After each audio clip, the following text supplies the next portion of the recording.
Please subscribe to this channel so that we are more enthusiastic in providing the best video for you.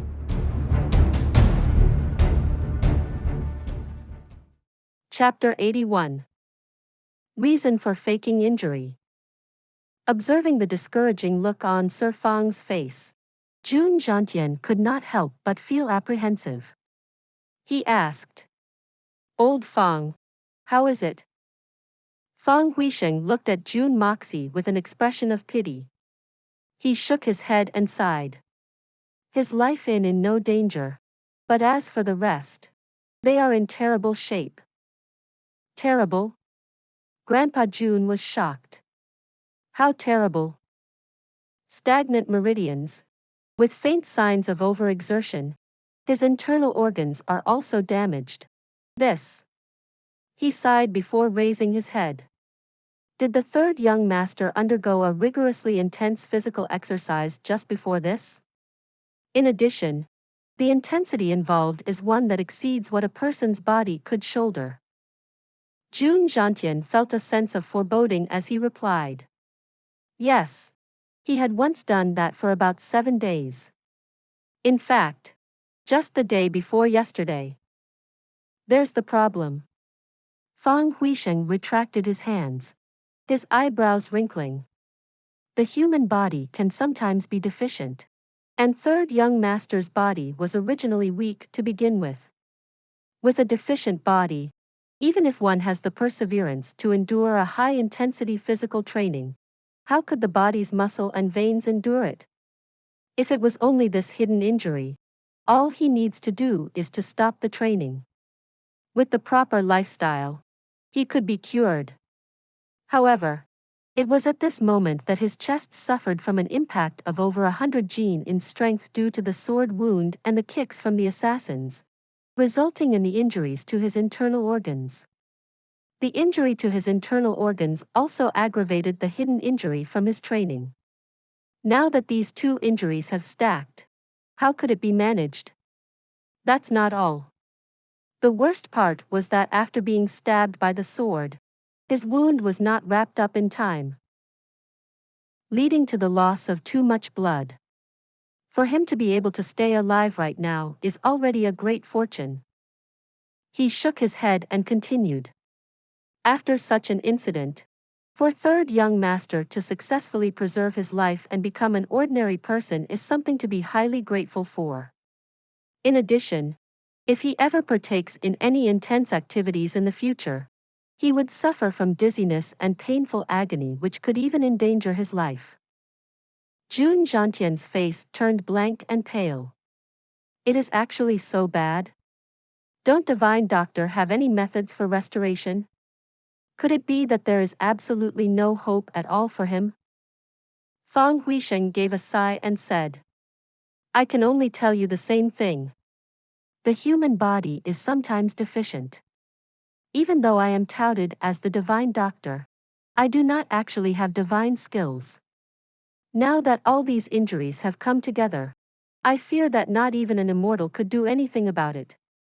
Old Jun, you wish for your grandson to become a dragon, but that is what everyone wishes for.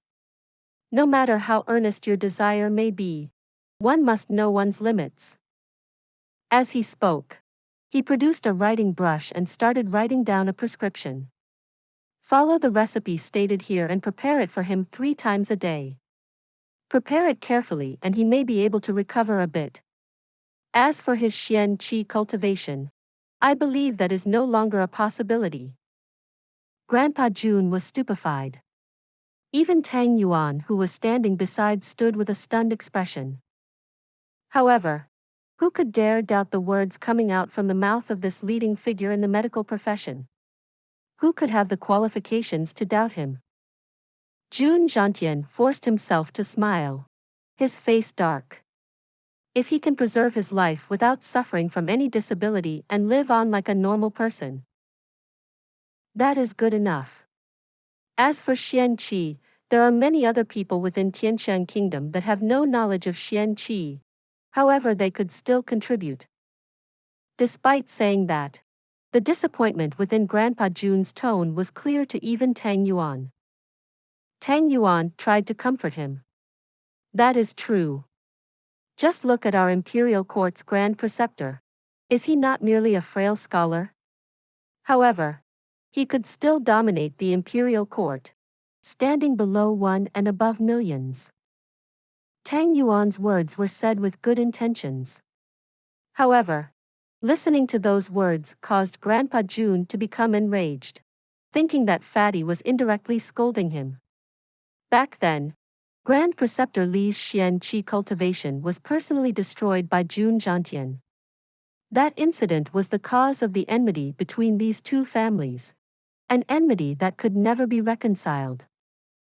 Scram! Grandpa Jun roared out in anger. Grandpa Jun's roar caused Fatty Tang to tremble and he ran off, nearly crapping himself as he did. Even then, he could not understand what he did to make Grandpa Jun so mad. He was clearly only trying to support Grandpa Jun's words. Fang Huisheng sighed. He packed up his chest and started to leave. Grandpa Jun arranged for a few bodyguards to send him back while he himself sat down beside his grandson's bed. This action from him caused the divine Dr. Fang to feel somewhat displeased. What a huge difference in treatment before I came and after. Turning around, Grandpa Jun found Jun Moxie smiling. He sighed and said angrily, "What are you smiling at, you brat? This senior spent so much effort to invite an expert tracker to protect you.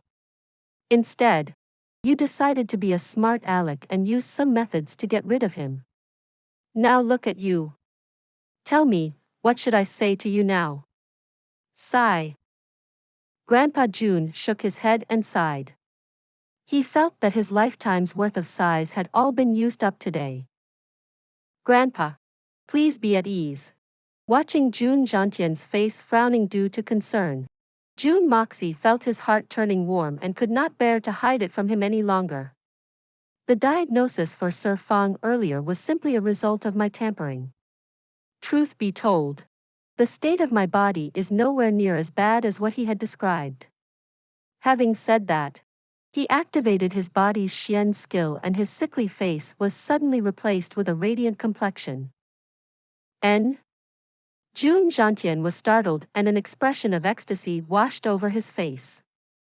However, before the expression of ecstasy could spread over his entire face, a look of doubt appeared, followed by a look of realization. "I want to hear your reasons. I want to hear every single one. And even your plans."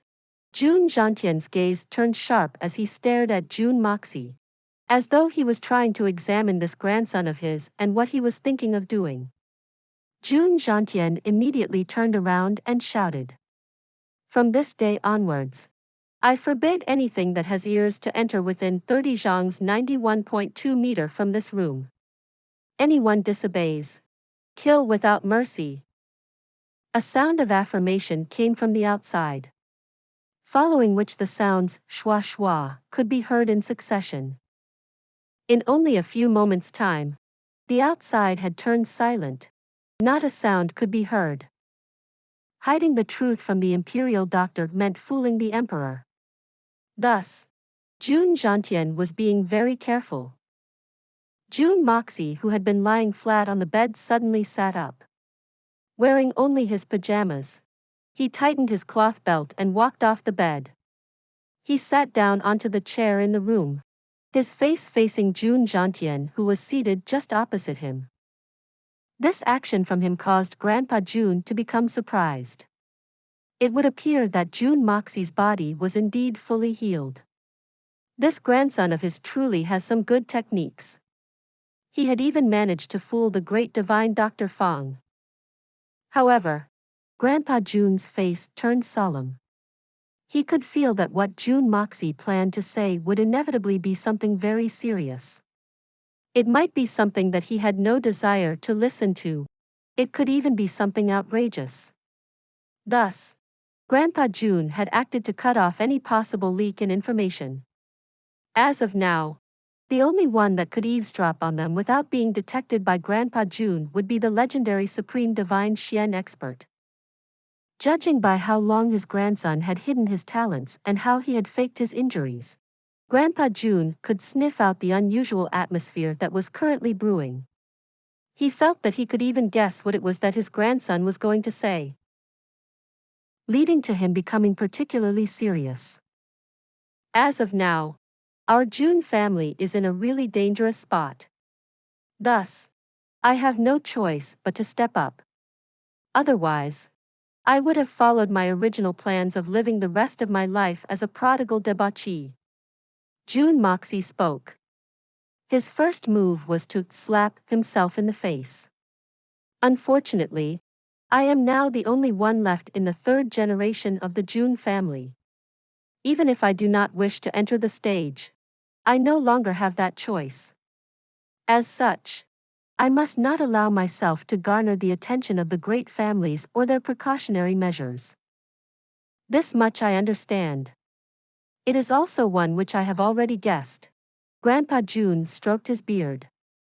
On this point alone, your action of faking your injuries has been very successful. I am also pleased with that. In addition, there is the previous action taken by Grandpa. In one night, you shocked all the great families within the capital city. But by doing so, our Jun family's forces have been revealed. Regardless of whether it is your power in the court or the military or even in terms of hidden forces, they are all much too powerful. Such a kind of power is not something that the imperial family could tolerate. At the same time, your actions were actually a great crime. However, it just so happened that your actions complemented His Majesty's plans, leading to His Majesty yielding on that in order to complete his plans to reshuffle the balance of power within the capital city. Secondly, His Majesty was probably taking into account of the past friendship between you two and your countless contributions to the kingdom. Thirdly, Grandpa is already old while third uncle is paralyzed. As for this grandson of yours, I am but a worthless debauchee. All this allowed His Majesty to not feel any doubts towards you. However, this is something that could only happen once and never again. We are already pushing our luck with this. The next time we may not be so lucky. If His Majesty were to find out that grandson's debauchery ways are but an act, or if His Majesty were to find out that the news of my heavy injuries were false, then the suspicion within his heart would double. Such an occurrence would cause a calamity to descend upon our Jun family. This is the biggest reason for me to fake my injuries. Please subscribe to this channel so that we are more enthusiastic in providing the best video for you. Chapter 82. Do what you must. Jun Xie remained silent, but he was secretly nodding in agreement within. What happened back then had occurred because he was in the depths of absolute despair. He had originally intended to die together with all of those people, but was held back by His Majesty. In addition, his grandson had returned safe and sound, leading to a change of heart for Jun Xie.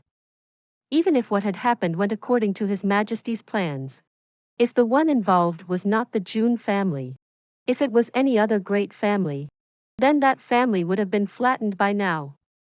Thinking about it now, Jun Xie could not help but feel a great amount of fear. Grandpa, you have chosen to place utmost loyalty towards the imperial family. Of that there is no doubt. However, that is only your own choice, Jun Moxie said. Although our Jun family seems to possess a power capable of upending the world, the truth is that our family power is dependent of a single imperial decree from the emperor. With just one decree, our family would collapse to pieces in an instant. I am not accustomed to such a kind of feeling. I believe that third uncle is also not used to this. I have never liked the idea of placing my own fate in the hands of others. That is why I would rather be a debauchee for the rest of my life. However, my life as a debauchee has been forced to an end. Thus, I needed to change. And the change that I want is to place the fate of our Jun family within our own hands. Jun Moxie calmly looked at Jun Xie. This is my highest goal and my ultimate intention. It is also the main reason for all my actions. To place our fate within our own hands. For you to have these kinds of thought means having the desire to rebel. Grandpa Jun shuddered as he stared sharply at Jun Moxie. Grandpa, you misunderstood me. In grandchild's opinion, those who desire to be an emperor and those who are emperors are all fools. Especially those who desire to become an emperor whose reputation would spread across the world. Those people are a fool amongst fools. Jun Moxie scoffed and smiled. Even if it means grasping the power to upend the whole world. Even if it means overlooking the entire world as its sovereign. Even if it means being flanked by beauties everywhere I go. None of those could entice me. None of those interest me. You. Grandpa Jun's chest rose up and down in succession. His white beard was scattered in a mess.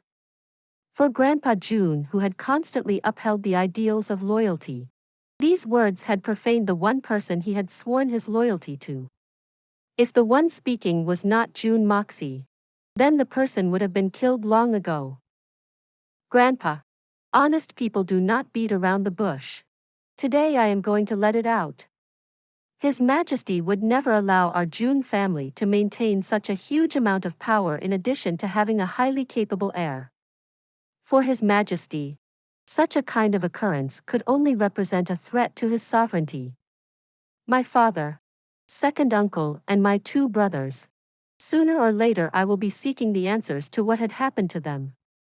If I find any conspiracy within their deaths, then I will certainly demand justice from whoever is involved. Jun Moxie stated in a calm manner, very well. Since I have accepted my identity as Jun Moxie, it would only be fitting that I do something for this family. In addition, this matter is probably the biggest wound afflicting the Jun family. Grandpa Jun slumped down and gave a sigh. He slowly pondered the matter before standing up and turned around. Back when the first emperor was laying the foundations of Tianxiang Kingdom, he intentionally moved the great families of the kingdom into Tianxiang City and awarded them with high positions and nobility. There were two benefits to this move. First, with all the great families grouped together, the act of controlling them would also become easier. Secondly, the great families would act to mutually restrain one another, creating a balance in power amongst the great families. With such a system in place, the imperial family would be able to cope with anything that might happen and control everything within the kingdom.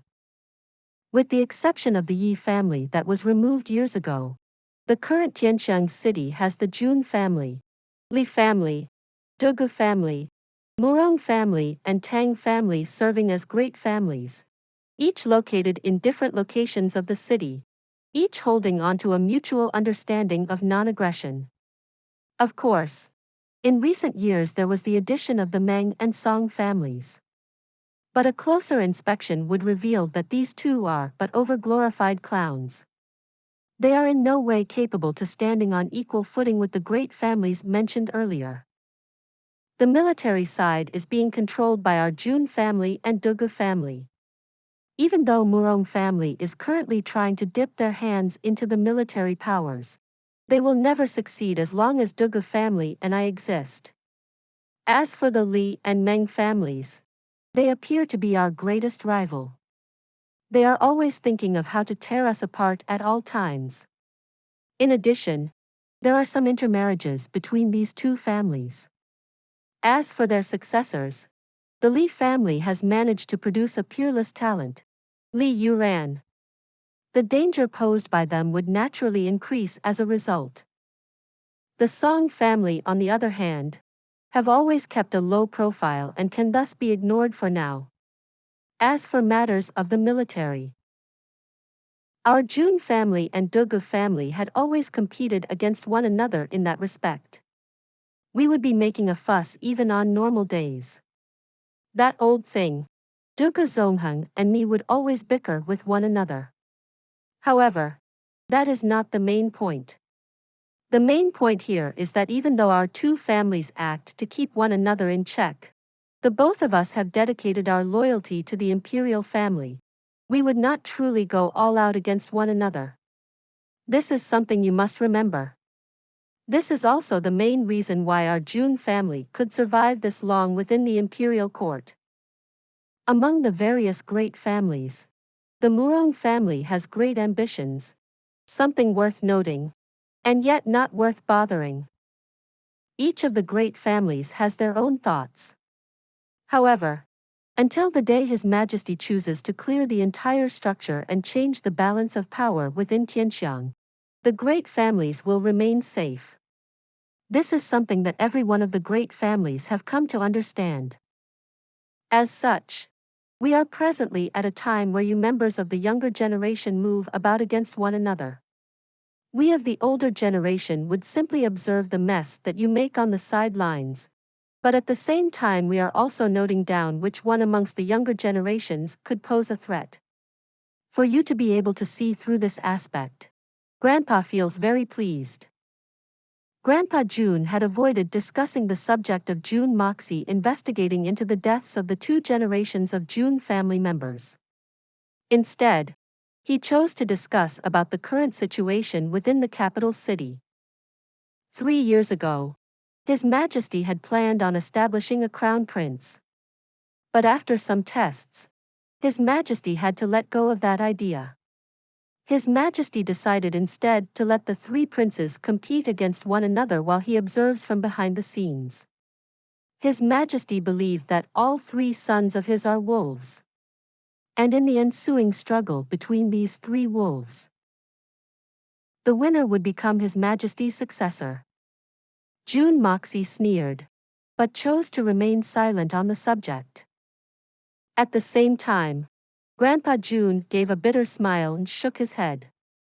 However, in the end, a wolf will remain a wolf. It can never transform into a tiger, nor could it transform into a dragon. Even if it becomes the king of wolves, a wolf is still a wolf. Unfortunately, His Majesty does not have any other candidates and could only force them onwards, suppressing them when needed, deterring them when necessary, taming them continuously and teaching them when possible. The old foxes from each great family would most certainly be able to identify this situation. Thus, for the sake of preserving their family, they would never join the struggle between the princes. However, there would still be some people from the great families who would get close to one of the princes. These men would maintain their anonymity and also the balance in power. At present, the only ones with absolutely no involvement with the three princes are our Jun family, Dugu family and the Li family. Grandpa Jun's words seemed inexplicably irrelevant to what Jun Moxie had said earlier. It almost seemed as though he was talking to himself, and yet it also seemed like he was talking to Jun Moxie. At this point, however, he finally concluded. Thus, as long as you know what you are doing and do not go too far in creating a mess, I will not care about what it is you plan to do. I will only support you. So, go ahead and do what you must. After saying that, Grandpa Jun rose up with a somewhat tired expression. As of now, Grandpa can no longer deny that I am old. I can only watch on the sidelines.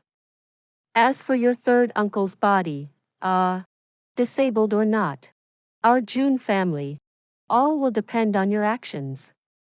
No matter what happens, as long as you do not lead our Jun family down the road of no redemption. That is enough. Jun Moxie's eyes glinted.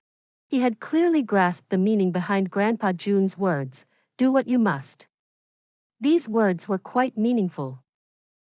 No wonder he had given me a detailed analysis of the situation within the capital first. It turns out the gist of what he wanted to say are these words. The meaning behind these words is that I can do whatever I want, while the Jun family will remain as a source of support and yet would not interfere. However, once shit hits the fan, We will fish you out. However, why did he pause once he mentioned about third uncle's disability? This question was answered almost immediately. Jun Xie's face revealed an expression of comfort as he looked at his grandson. As for your third uncle's legs, if you really have a method of healing it, you had better grasp onto the current time and proceed. Regardless of what the results may be, it is best for you not to delay it anymore. If you keep delaying, it won't just be your third uncle who is anxious. Someone else would be even more anxious. Having said that, Grandpa Jun glared at him and scolded. Hein! You too.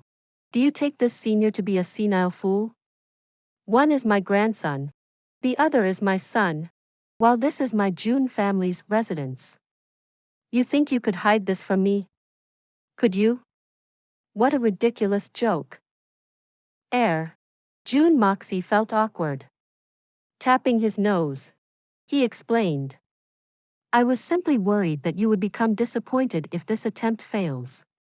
That would be bad. I have never had any hopes at all regarding this matter. Grandpa Jun blew on his beard, his words shooting out like a punch, severely striking at Jun Moxie. In the event that a what if actually occurs and you brat actually manage to cure him, did you think this senior would be so stupid as to declare it to the whole world? Would I fear that the whole world do not know about it?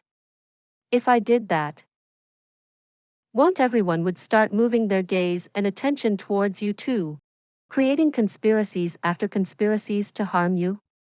If you dare hide anything from me again, this senior will smash both your buttocks. I will make sure that the both of you cannot even crawl out the door. Jun Moxie stared in a dumbfounded manner and could only say, repeatedly. Please subscribe to this channel, so that we are more enthusiastic in providing the best video for you. Chapter 83. Relief. Grandpa Jun's face sparked a slight smirk. With hand behind his back, he walks outside. Once out the door, that happy face of his soon became flat, like the surface of still water. People that saw his face became silent. From what the servant saw, Gramps' face seems empty like the bottom of a pot. Young third master's injury can't be healed. Even if he's not a disable, it won't be far away in the future. Tang Yuan arrived home and reported his trip to Grandpa Tang. Gramps becomes upset instantly. The Jun family, full of generals and heroes, their sole heir can now only walk the road of a civilian. Such a shame. As for the sudden anger outbreak of Grandpa Jun, Tang Yuan hesitantly explained. Grandpa Tang also became anger. Idiot. Don't speak of things that you don't have no knowledge of. Li Shan that be asterisk starred. Because that year Jun Zhantien broke his dantian so he. Scram. Tang Yuan knows that his bootlicking already wet though and reached the ankle. So he turned his head and ran out.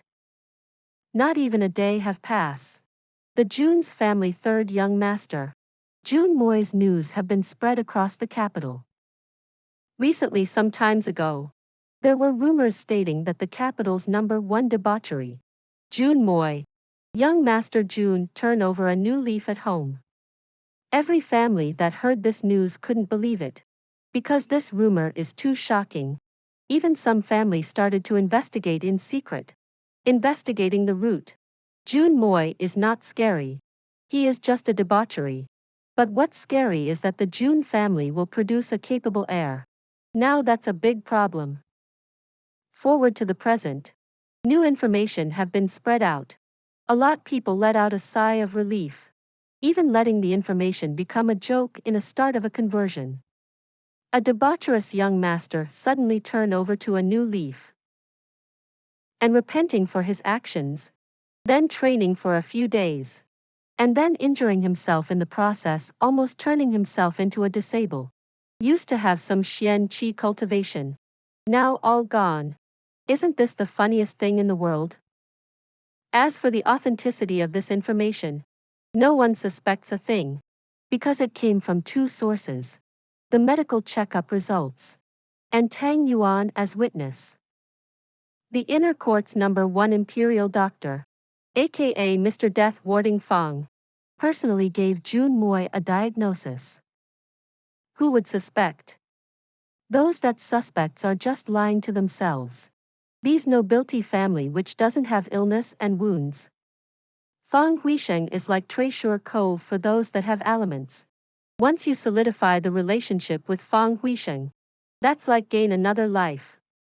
Who dare say anything to the authorness of the divine doctor? Those who dare.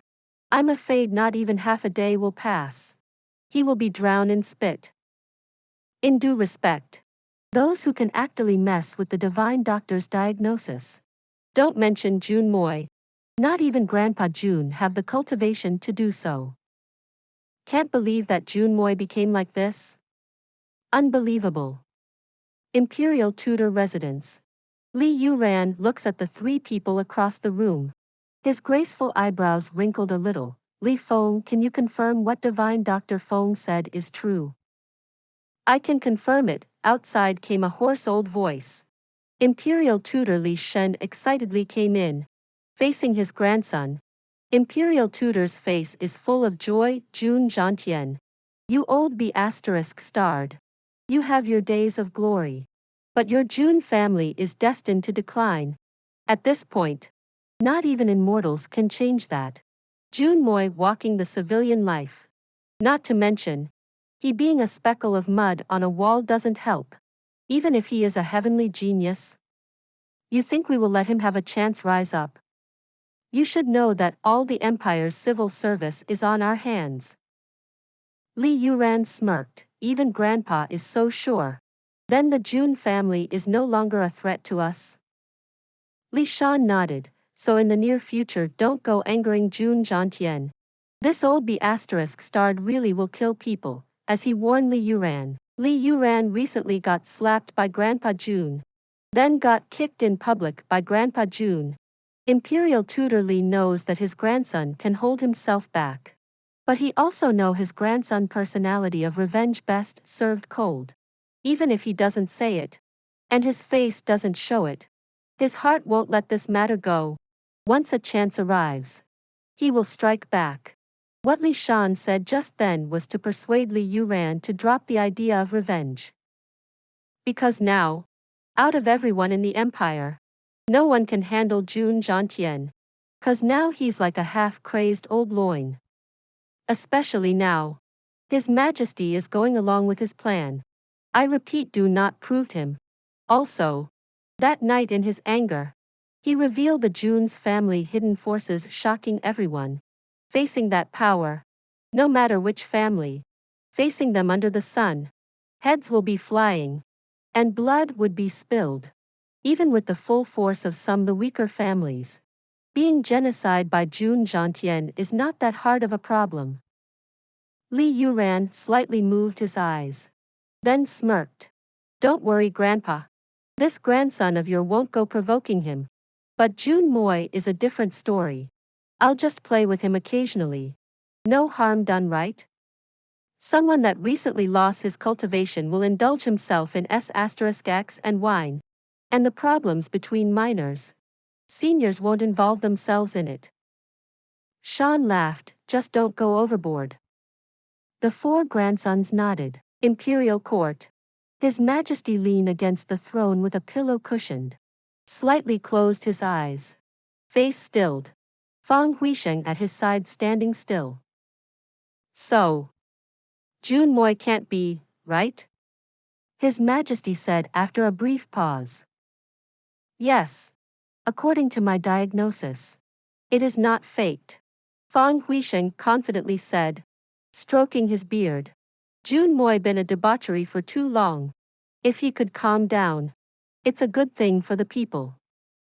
Good thing for the people? Ha ha ha. The emperor laughed calmly. Then he closed his eyes. This official excused himself, Fang bows, and then retreats outside. After he excused himself, the emperor's face appeared an unconcealed smirk.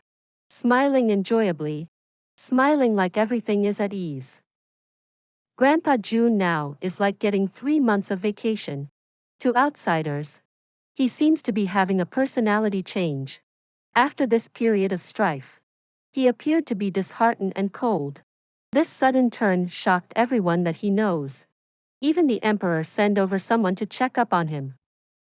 For examples, when he walks outside the door, he suddenly shouts, "Why is there so many trees in the surrounding? Chop them all down." The climate changes. And it's getting cold. Can't even see the sun anymore. God *it. Soon the area surrounding the Jun family 5 to 6 li in doesn't exist a hint of green. Then he looks at the walls. Also in a fit of rage, why is the wall so short? Even a common burglar can jump over and enter at his leisure. Increase the height for me, then the 20 feet wall double in height. Then who knows where he got barbed wires from. He then ordered the servants to install 5 feet high. Now even birds have no courage to rest on top. Again, either he grew tired of watching his disabled grandson, or he started getting high from do all that construction. He then built 2 more courtyards in his courtyard. Same repeating the same process. Surrounding it and barbing it. Locking his grandson in the middle courtyard. While adjacent on his left is Jun Xie's courtyard. And to the right is Guanqing Han's. These 2 courtyard. Its surface area is not small, taking up half the Jun villa. The other half, Grandpa Jun seized for himself. Occasionally you would hear things break from within. Even the servants are afraid to speak loudly. Please subscribe to this channel so that we are more enthusiastic in providing the best video for you. Chapter 84. Gramps' new course of action. A few days later, Grandpa Jun suddenly have the interest to build a tower in the middle of Jun's family villa. Flower viewing courtyard. Uprooting countless famed flowers. Now stands a towering building with a total of 7 floors. Then at the top floor he built an outpost, monitoring the surrounding area. Whenever he is free, Grandpa Jun often takes his subordinates and strolls around nearby officials' buildings surrounding the Jun's family back and forth. You may also hear the sound of horse hoofs and battle cries during late night training drills. But all that training don't matter to Grandpa Jun. Within a few days, officials within the surrounding have been shook afraid. Soon they couldn't take it anymore. Sold their property and moved out. Before anyone could move in, Grandpa Jun released an order to raze all the empty residences to the ground, leaving flat plains. With nothing else to do, he also made the villa's guards follow the regular army training harshly. Leaked information coming from the Jun family servants also states, whenever Grandpa Jun have nothing to do, he always drink himself till he is pissed drunk, forgetting his troubles. At his actions, everyone can empathize. Whoever saw a ray hope, then it gets extinguished suddenly. No one can take that feeling. It's a good thing that Gramps' tolerance for alcohol is good, so that he won't escape and become an alcoholic. In fact, everybody understands. Already feeling despair and no future for his grandson, then suddenly seeing hope for his grandson turning over a new leaf and repenting. Having that speck of hope, and then having been told that your grandson has been killed all of a sudden. Feeling joy from that lingering hope, then extinguished feeling despair. And renewing that hope when you found out that your grandson is still alive. Before you can even celebrate that your grandson is alive, you found out that your grandson lost his cultivation and became a disabled. Isn't fate just screwing around with people intentionally? Such dramatic twists, even when presented to someone with a strong psyche. If they don't go delirious from this, they are someone to be admired. If this were to happen to me, I would have collapsed a long time ago. Can't even stay sane, or in a better emotional state than Grandpa Jun. Poor old thing. Being pranked like this by the heavens. Not going crazy is already a fortunate news. Joke's on him. As long as I don't get played, all is fine. Pretty much everybody is thinking the same as the next one down the block. Even the emperor have the same mindset. Within the courtyard of the Jun family, Jun Moxie smiles joyously and fill a cup of wine for Jun Wui. Liquor clean as water, fragrant to the nose, clear to see the bottom, letting any that smells it go into a state of intoxication. Moy, I can't believe that you have this ability. This wine is really peerless without equal. The wine I drank in the past is really just garbage. Jun Wui took a small sip and then closed his eyes, feeling intoxicated. In the next corner, four muscular martial artists wielding iron hammers, pulling the bellows, doing blacksmithing, fiery flames turning silver white in color, letting the metal piece inside burn to a crimson, then taking it out, while their nose sniffs the air fill with the fragrance of the wine, their arms hammering away, their body fill with sweat. But the metal piece doesn't seem to have any changes occurring to it. Its hardness reach unimaginable proportion. Young master said, as long as we hammer this piece of metal to a state that is to his satisfaction, everyone will be rewarded a pot of wine. Gosh! This fine wine. Not even the emperor should have tasted it. Just this alone allows the four drunkards put their life on the line for their work. Peerless wine? This is just child's play.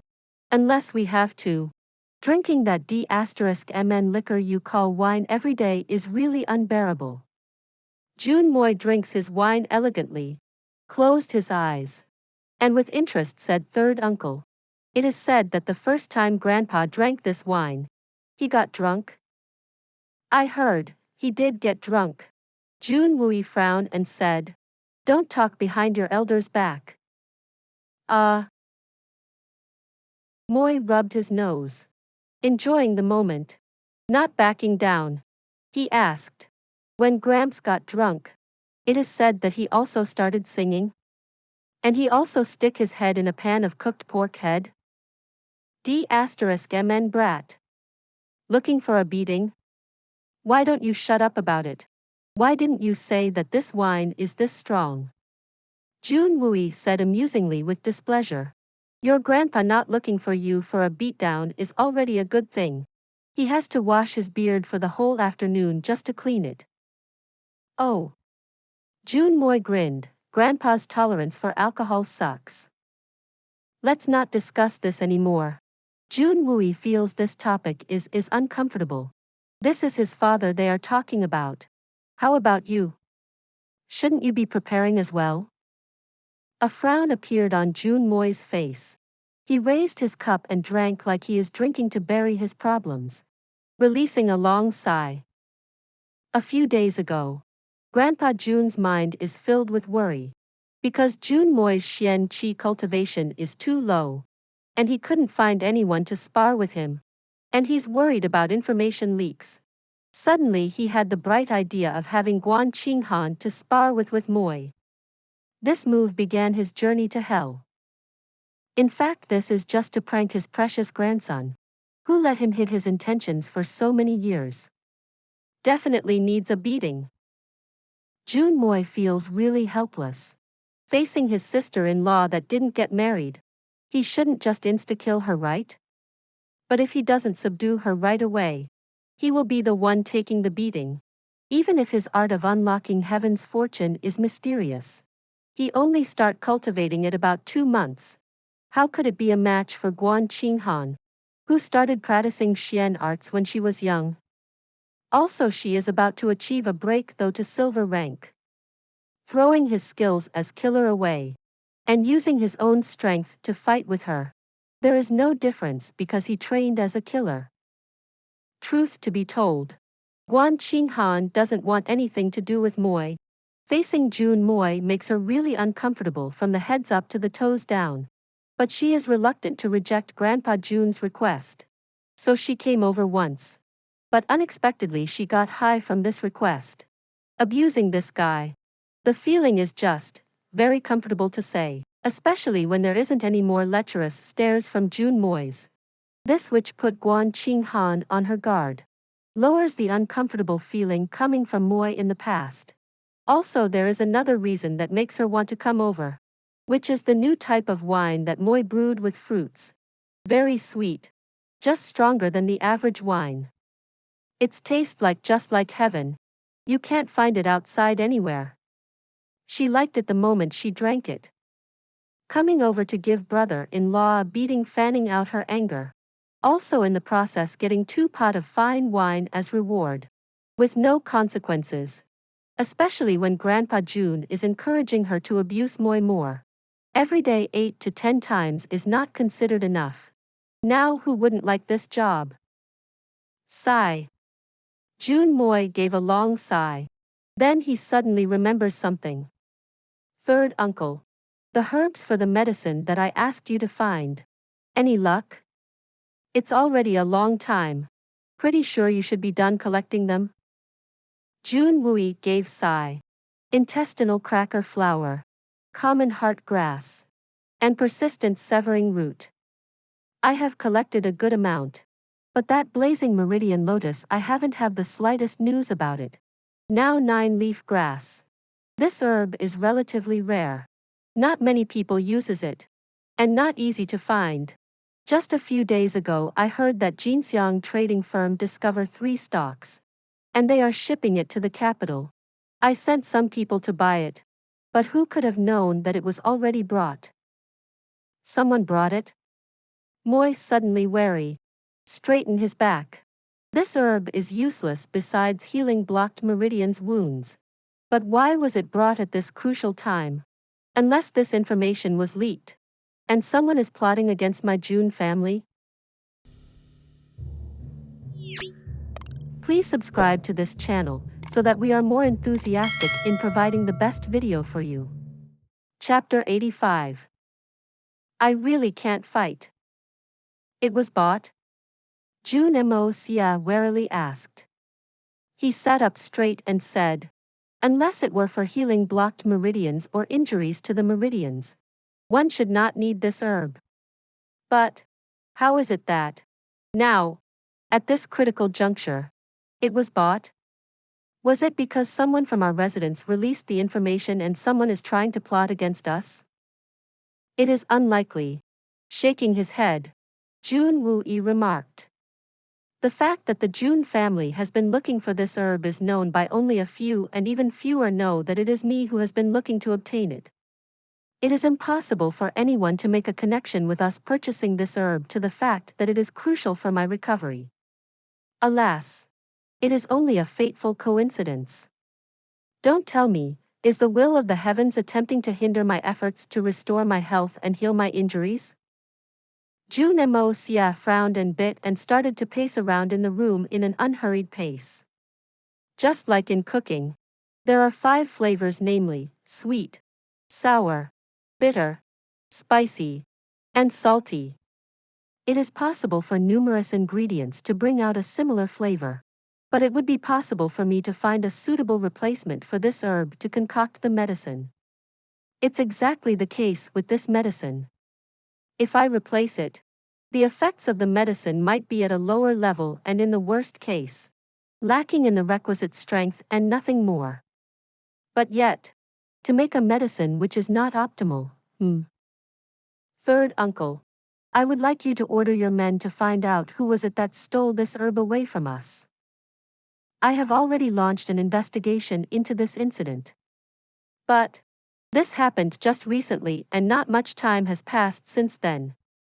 Hence I have yet to uncover more details on the buyer. Jun Wui said with a light smile. He did not seem in much of a hurry, and to comfort Moxie, he said, Third nephew, it has been so many years since I've lived like this. It does not matter to me much if my recovery is postponed by few more months. It's all good, it's all good. Jun Moxie's face grew solemn and he lifted his cup to slowly sip wine while seemingly in a dazed state. It was as if he was pondering something, and Jun Wui had no clue what this scheming nephew of his had immersed himself in. Jun Wui decided not to disturb him and proceeded to entertain himself and enjoy the amorous wine. Suddenly, the sound of footsteps could be heard approaching the room, breaking the tranquility within the room. Hearing the familiar footsteps, Jun Moxie broke out into an involuntary smile. Guan Qinghan slowly walked in, dressed from head to toe in a pretty, white dress. She looked just like a snowflake, wafting in with a beautiful appearance that seemed to be extremely pure. But as she slowly neared Jun Moxie, he felt a huge pressure weighing down on him as if a massive iceberg was pressing down on him. Not only that, this tender-looking sister-in-law of his let out such a cold aura that one could feel their bones freeze up till their very marrows.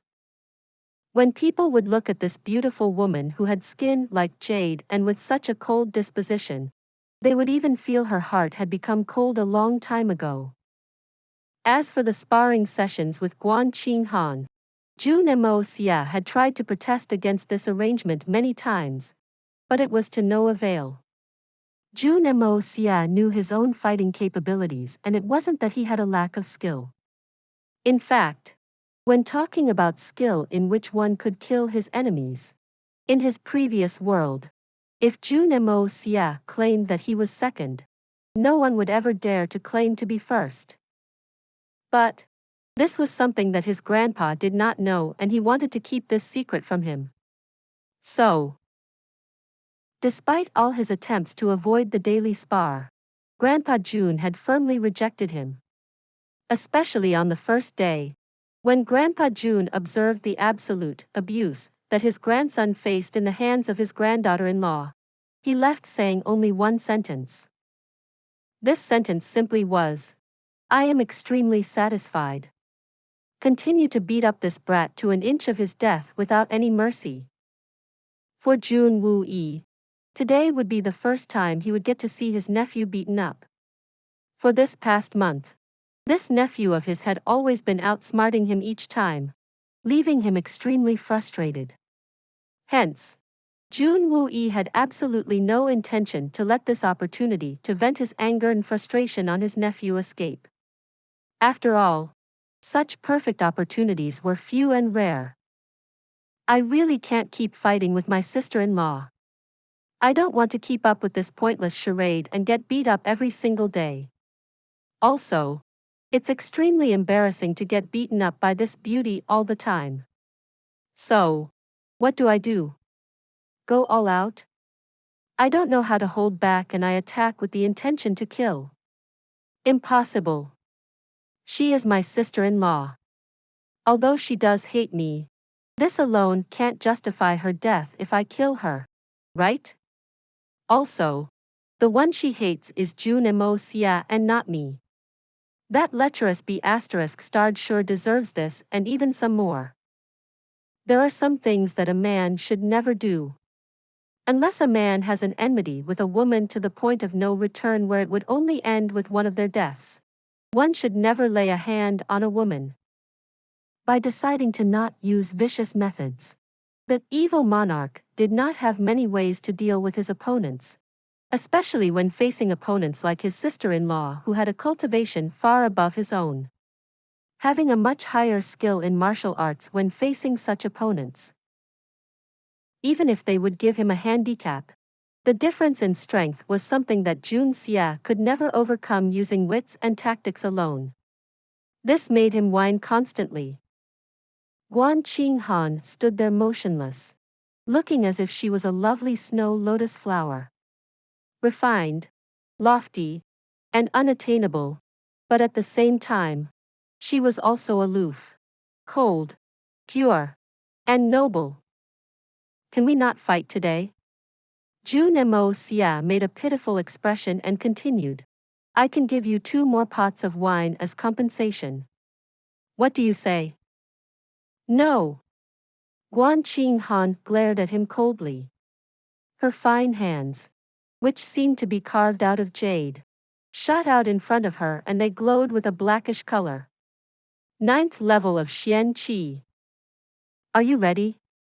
Guan Qinghan looked at Jun Moxie with an apathetic look within her eyes. There was neither anger nor joy within her expression. She just simply viewed him as an extremely durable sandbag. Bah! If not for the wine that I give you, would you be as enthusiastic about this? Heavens, you don't actually spar with me. All you have found is a justifiable reason to beat me up. I truly am unable to fight back. Ready? Jun Moxie was extremely furious. Jun Moxie's plan to conceal oneself deeply and hide their true potential surely had a positive effect, and this was the cause of Grandpa Jun's hope. But it also had a negative effect along with it.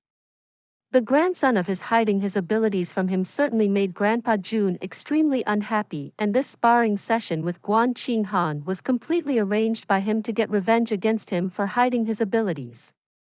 Or to put it into better words, open revenge. This was something he could only say within his head and curse, but never out loud. The most annoying thing was that he had more than enough means that were required to deal with this puny woman, but he could not use them as he had to restrain himself. He could easily settle this situation, but instead he chose to constantly deal with this tyranny and abuse. Was he becoming a masochist? The most tragic thing in all this is that I don't know when Grandpa will end this punishment. If admitting something could end this punishment, I would honestly say 3 words to Grandpa. I am sorry. If this punishment had a deadline, I hope with all my heart that it is the very next second itself. Just as Jun Moxie was letting his imagination run wild, he unexpectedly saw a light, soft, snow-colored hand which was covered with chi, flying straight at him. This punch, seemingly out of nowhere, was actually Guan Qinghan cheating in order to finish up the task of beating this brat up in the shortest possible time and then carrying back 2 pots of his fine wine to drink in leisure. She had little interest in spending any more time than she had to with this perverted guy. Although this guy's behavior had seemingly changed recently, it could very well be him trying to put up a front. No matter. She had no interest in spending a second longer than she had to with him.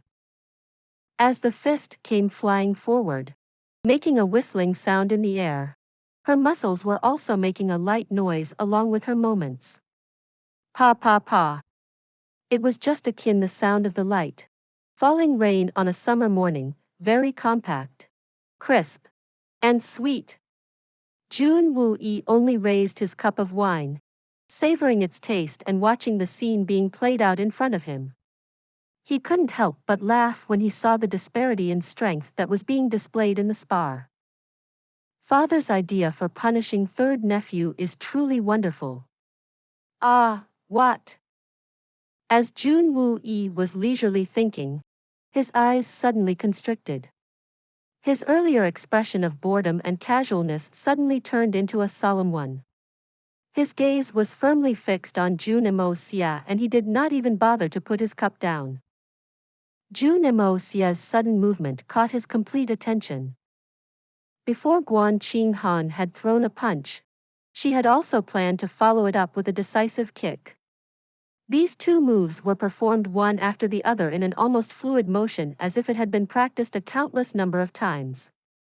But, in the face of these moves, Jun Moxie's body slightly made a small turn before his elbow shot out. Just as this happened, Jun Moxie retracted his elbow back and then, at the very next instant, he was knocked to the ground by the punch-kick combo. This small action seemed extremely insignificant and also obscure, but Jun Moxie was someone who had been a general and had faced countless of enemies on the battlefield. To him, this was an extremely thrilling observation. In the battlefield, one had to pay an extremely high attention to his enemy's moves.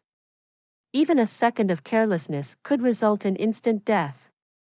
Jun Moxie's subconscious reaction to Guan Qinghan's move, although it was quickly pulled back. Who was Jun Moxie?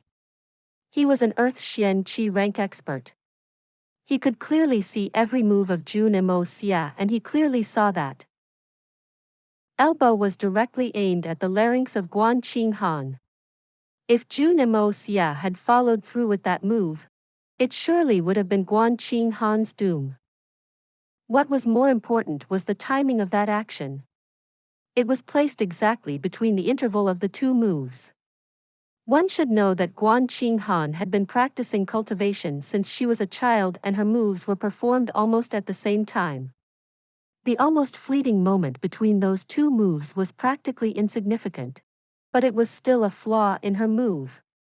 Jun Moxie had capitalized on such a small flaw that barely existed. If he had actually carried out the move, Han would have had no opportunity to react to this unpredictable blow that was timed perfectly with her only flaw. Please subscribe to this channel so that we are more enthusiastic in providing the best video for you. Chapter 86. Terrible Instinct.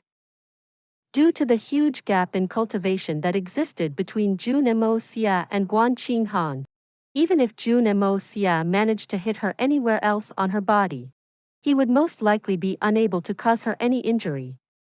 However, the human throat was extremely weak, so it was a very crucial and vulnerable point of the body. Not only that, the human elbow was one of the best parts of the body to use as an offensive weapon because of its ability to bear and disperse stress. By striking the weakest part of your enemy using one of the strongest parts of your body, it is definitely possible to overcome an enemy that is much stronger than you. Especially in this case, since it was simply a one-hit kill. This single strike was enough to land a fatal blow. So, Jun Moxie was extremely shocked and surprised. Was Moxie really so clever? Or maybe it was just a simple coincidence.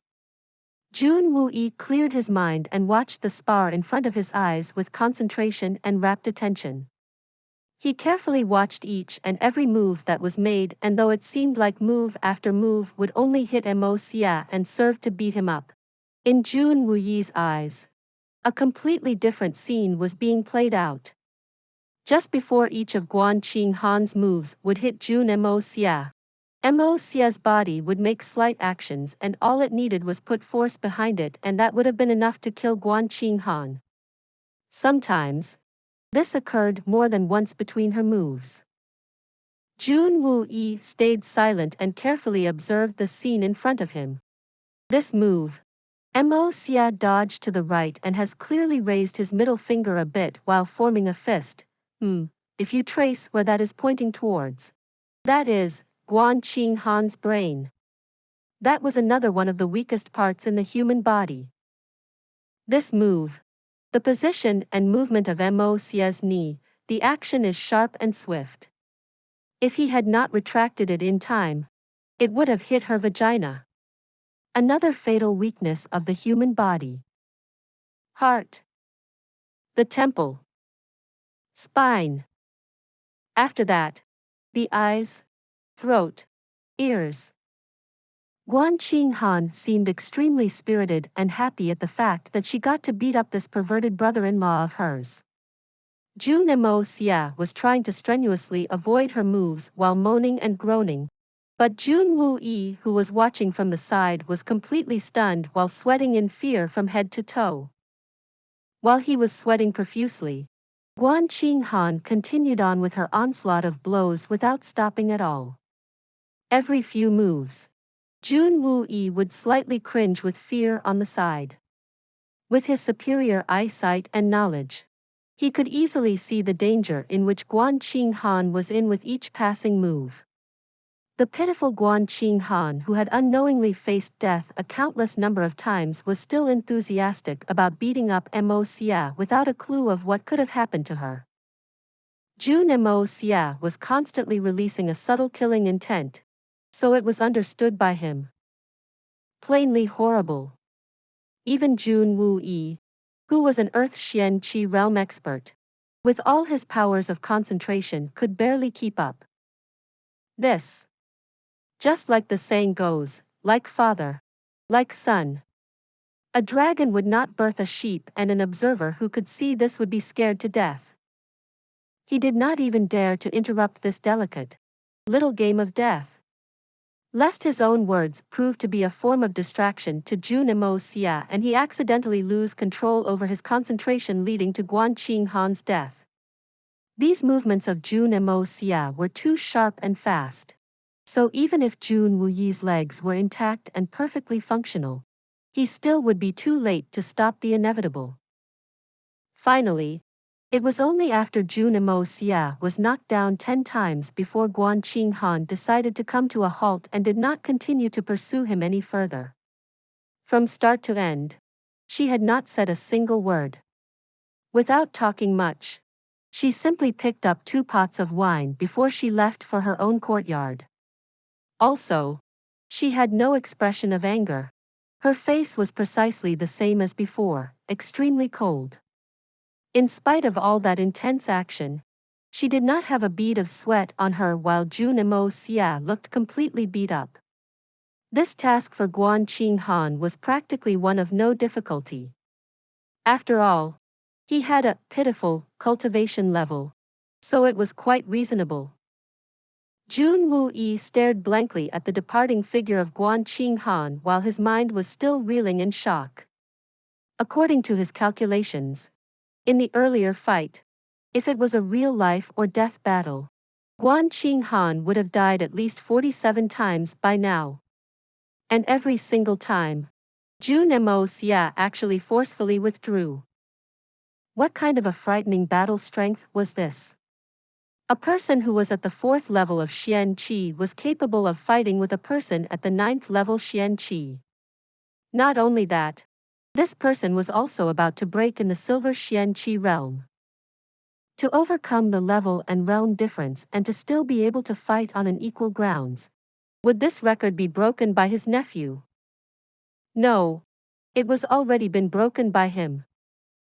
And the most terrifying part was that all those movements by Jun Moxie were instinctive reactions and were completely controlled by his subconscious. But what he did was actually forcefully withdraw his strike each and every time. What did this show? What did this mean? Jun Wuyi was completely drenched in cold sweat. This showed that the act of killing had already been ingrained to his very bones. So he could make these moves even if he was completely unconscious or asleep. Even without thinking, even without considering, he would be able to attack naturally by identifying the enemy's weakness and issuing a fatal blow. Killing was already an instinct. Only in this way would such be the case. How many people has he killed to hone this skill and perfect it to this extent? Even Jun Wuyi, who was a veteran of many wars, was afraid to think any more of this matter. He was used to seeing blood and gore on the battlefield caused by the soldiers, experiencing numerous assassinations of cold-blooded killers. But all of those people had been personally trained and raised. Even then, those people with so many kills under their belt were quite insignificant when compared to his third nephew who could act without even thinking. He had never seen someone who was so adept at killing. Monster. There were no simple strikes within his moves. Each move would have only resulted in death. Killing had been completely melted into his bone until it had become his first reflexive action. And this terrible, cruel, demonic monster who was so strong was actually his nephew. The one the whole empire had termed and recognized as a waste. Jun Moxie. Jun Wuyi groaned and slowly closed his eyes. What the hell am I seeing? I must surely be dreaming. If it's a nightmare, please let me wake up from it quickly. Nightmare? If Jun Moxie can have such powerful strength, why would it actually be a nightmare? It was at this moment that Jun Wuyi remembered that Jun Moxie had urged his father to stop the sparring matches by saying, "I am truly unable to fight." The grandson of the general cannot fight? At that time I heard these words. The first reaction that father had was to kick his ass severely and then point at the door screaming, "Get the hell out." At that time, when I also happened to hear these words, I almost burst out laughing. It was simply too funny. Unable to fight. Of course, it cannot just be understood as an inability to fight, but it might also be thought of as. And now completely understood the real meaning behind those words. Jun Moxie was unable to spar. He would kill. There was purely due to the extreme killing techniques incorporated onto his blood, soul, every inch of his body to every inch of his bone, muscle and every nerve. If military soldiers had such skill, even when facing 1,000,000 troops, as long as he had strength left, he would not fall down. And his enemies would become nothing more than a pile of bodies which could be lined up to form a mountain. If assassins had such techniques, it would only give rise to the rumors of the mysterious killer in the continent. Whichever person had that kind of skill could transform it to preserve life and usurp death. To such a person, killing was already an habit, an instinct or a pinnacle of art and even a supreme achievement. Just like a grandmaster artist would be able to blend in all what they see and capture the feelings within, a martial artist could also do so. This was the dream of all warriors and assassins, but no one had ever been able to reach the pinnacle of killing. However, Jun Moxie, his nephew, could do it? Was that even likely? Jun Moxie had a lot of questions that he wanted to ask. Where was it that this brat learned to kill? How did he even practice? More importantly, what did he practice? Jun Moxie felt that his nephew was so mysterious and he was unable to see through him. Although his current cultivation was only at the 4th level of Xian Qi, from his earlier performance, one surely couldn't look down on him. Please subscribe to this channel so that we are more enthusiastic in providing the best video for you. Chapter 87. Getting to the bottom of the mystery. Jun Moxie calmly patted off all the dust on his robes as he slowly got up and sat down lazily on the chair. The injuries he suffered were practically insignificant to him and they really weren't even worth mentioning. The art of unlocking heaven's fortune was running at full power and rapidly healing him. After all, Guan Qinghan did not really mean to injure him or attack with killing intent. The injuries he suffered were just superficial. Suddenly Jun Moxie felt something and looked up to find his third uncle, a veteran of countless battles, looking at him up and down with a shocked manner. His eyes betrayed how horrified he felt, and if one looked deep into them with scrutiny, they would find that they contained a hint of fear, a trace of surprise and even a flash of awe. In the end, how is this possible? Jun Moxie stared with his eyes almost popping out and continued. Who was the one that taught you such skills? A person of the legendary Supreme Divine Xian rank? Jun Moxie was startled for a moment. Then, he understood what had actually happened and broke into laughter. After a long while, he raised his cup to drink the wine in one go and said, "To have honed such a skill, one must have the heart of a killer." Jun Moxie said smilingly. Third uncle, is the real question you are trying to ask how many people I have killed to reach my current state? From the look on Jun Moxie's face, Jun Moxie understood. His shrewd third uncle already had seen through his instinctual actions. Even though they had been suppressed in a timely manner, there would still be an action no matter how small it was. Perhaps Guan Qinghan could be fooled. Her strength was too limited and her insight was very lacking. But who was Jun Moxie? With his high level of Xian Qi cultivation, experiences from numerous battles, and the opportunity to observe the fight from a third person's perspective, how could he not see the truth? Jun Moxie grunted and snapped at his nephew. Moxie. During war, in the battlefield, enemies take each other's lives and that's the natural course of order. But you have never joined the army and were still able to learn to kill in such an effective manner. How is this possible? This ability of yours is not possible unless your hands are completely drenched in the blood of countless people. Jun Wuyi's trembling voice became angrier. You have always been inside the royal capital. Did you use civilians to achieve this? Third uncle. You've experienced countless life and death battles and hence seem to think in such a way. It is not necessary to kill and slaughter to hone a killing technique to such a level.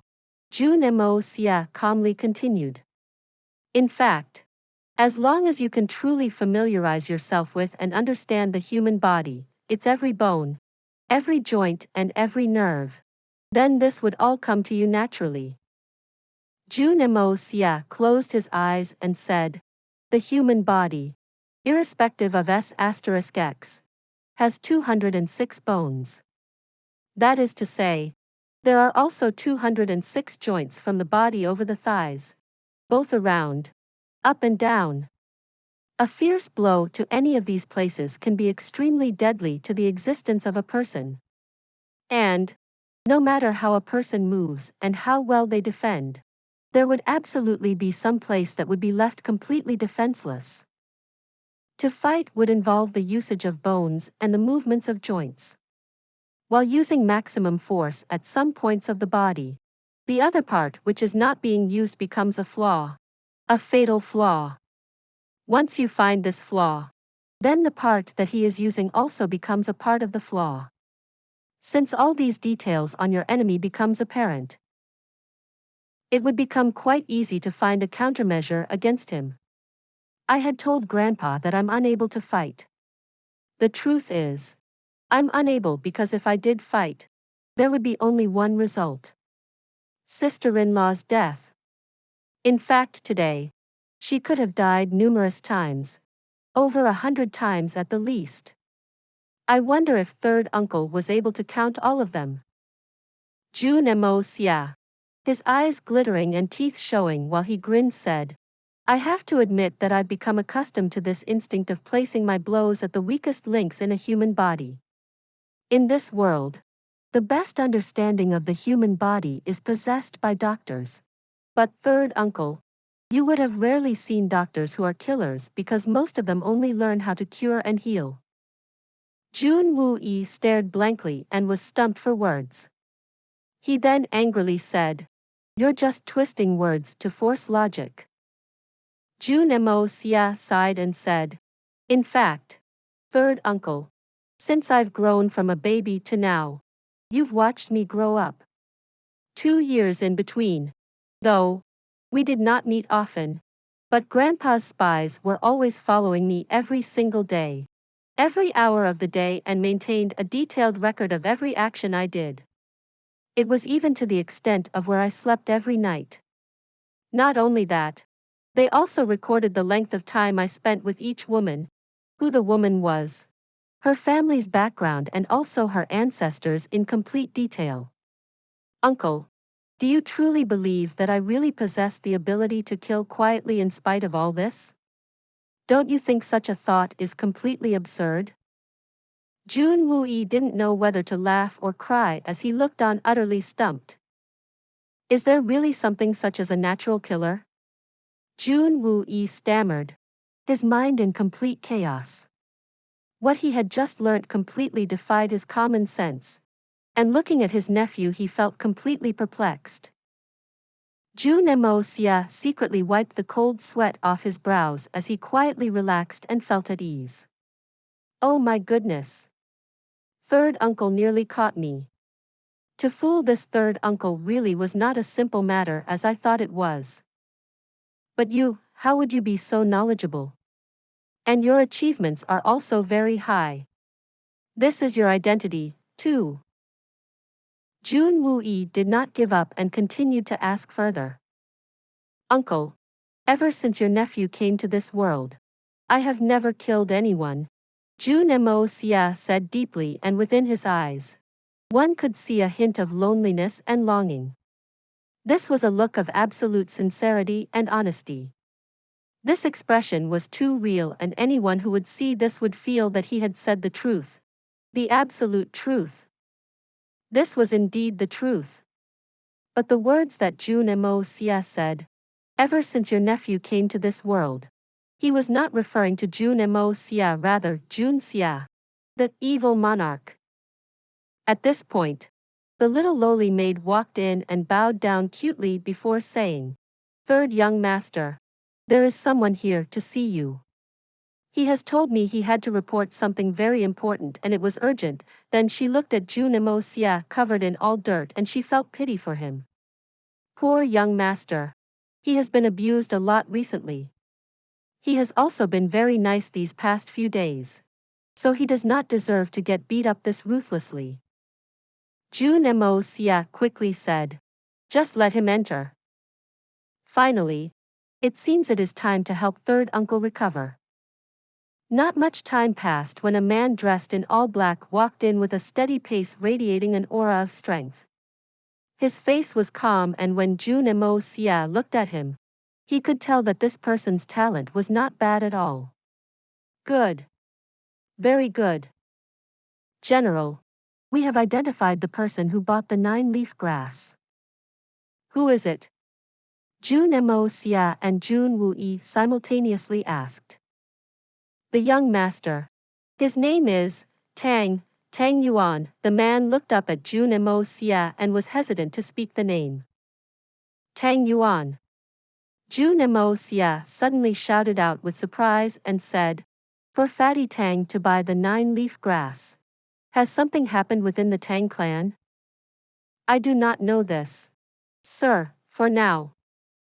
Jun Moxie and Jun Moxie, the nephew-uncle duo, both looked at each other for a long time without speaking. The messenger bowed down and quickly left the room without making a sound. The information was not leaked. Jun Moxie mused softly. "I suppose not." Jun Moxie replied, his eyes twinkling, and then he frowned. But why did Fatty have to buy this herb?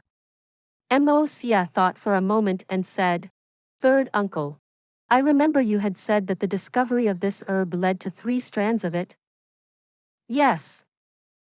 So, I just have to get Fatty to spit out the other 2 strands of the herb for my use."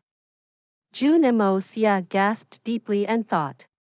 Fatty Tang had lost a lot of things during that gambling bet and he had saved his ass. If he didn't cough out these 2 strands of the herb, he would ensure to make Fatty run faster than a rabbit. The fat B** starred would still be getting it off cheap. Jun Moxie let out a faint smile as he looked at his legs, revealing a faint trace of emotion. "Finally, I only have to obtain one last medicine, the Blazing Heart Meridian." Please subscribe to this channel so that we are more enthusiastic in providing the best video for you. Chapter 88. I do not have the herb. You have it. My goal is just a step away now. Jun Moxie felt his heart beat faster with excitement and eagerness to know the outcome of the treatment. Without further ado, Jun Moxie immediately left to pay a visit to his beloved friend, Tang Yuan. He was afraid that the idiotic Fatty might have wasted the herb or spoiled it. If he had to personally find the herb again, it would cost the Jun family both time and money, not to mention the mental anguish and the ginormous effort required for the search. As for matters such as these, the longer one delayed, the more prone the situation was to turn into misfortune. Placed on a sedan, stretched and laid back, third young master Jun Moxie slowly arrived at the Tang residence. He came to the door only to be greeted by the sight of a big round meatball-shaped human walking out from within the residence wearing a skin-colored gown. Today, Tang Yuan, the Tang clan's young master, wore a dress which was characteristic to his physique to such an extent that very few would find something amiss if rice was served in a bowl with him as a meatball dish on the side plate. "Brother, how come you came here today? Has your body completely recovered from its injuries? You probably came over because you were stifled and bored and wanted to play with your brother, right?" Tang Yuan looked at Jun Moxie with a pleased look and his voice contained a hint of concern. but one could plainly see the joy and sincerity within his actions and words. I came to see you. Jun Moxie lifted the sedan's curtain and continued. What? Are you going out somewhere? Ah, yes. I'm going to the magnificent jewel hall to enjoy and bid on a few items. There is actually some good stuff there today. Grandpa let me go to have some fun today. Tang Yuan reached inside his robes and bought out a big stack of bills and money. He whistled and clapped in excitement, and his face was lit up just like a laughing Buddha. This time, I was in fact ordered to check things out properly and look out for some exquisite items. I was even handed such a huge pile of money. Jun Moxie. I say that we both go there and bid together. What say? I don't believe you'll pawn your wife this time. Right? Jun Moxie jested. Hey. Don't mention those measly things. Tang Yuan's perfectly round and white face had a few black lines and wrinkles all over as he continued to speak. I was framed and set up during that time.